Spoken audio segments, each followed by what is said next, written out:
I was first introduced to Stephenie Meyer's well-known and loved young adult literature Twilight when I was in 8th grade. Let me make a confession. I loved the book so much that I read it a total of 4 times.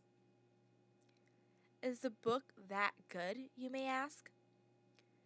My answer is read it for yourself and you will understand.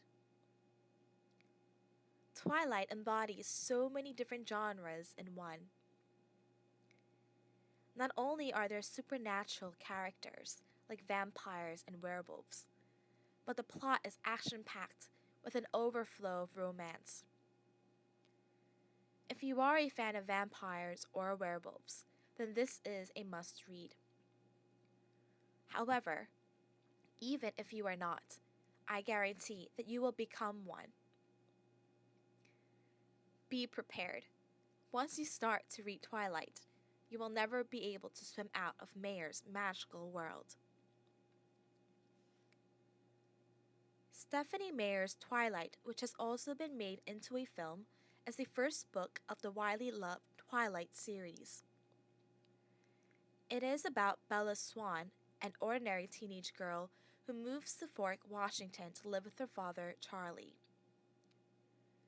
She attends her new high school, where she is seated next to and partnered with a beautiful boy named Edward Cullen. Little did she know that Edward was beyond a typical teenage boy. After much doubt and research, Bella finds out that Edward is a vampire. Despite their differences, Edward and Bella soon fall in love. However, their love becomes at stake when a nomadic group of vampires arrive at Fork. Bella's life is soon at risk as she becomes a desirable target. Fortunately, Edward comes to the rescue and destroys the vampires, but he faces a greater struggle.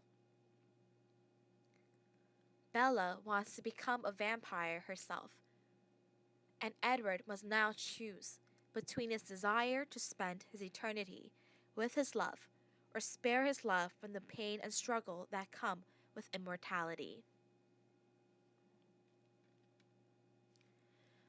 The passage that I would like to share is on page 247.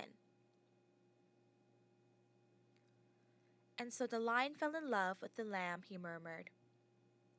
I looked away, hiding my eyes as he thrilled to the word. What a stupid lamb, I sighed. What a sick, masochistic lion.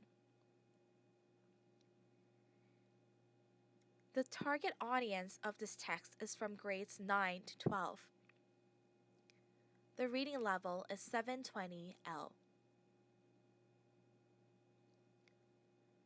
There are no potential hotspots. It is a safe read for all teenagers.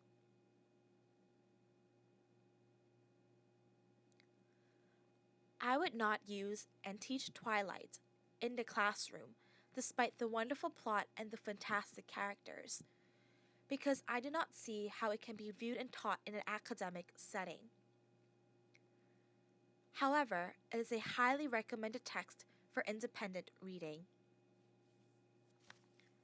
If you haven't read the book, go to the library or a bookstore and grab yourself a copy right now. I guarantee that you will not regret it. If you have already read the book, it is about time that you read it again. Thank you for listening to my podcast of Stephenie Meyer's Twilight.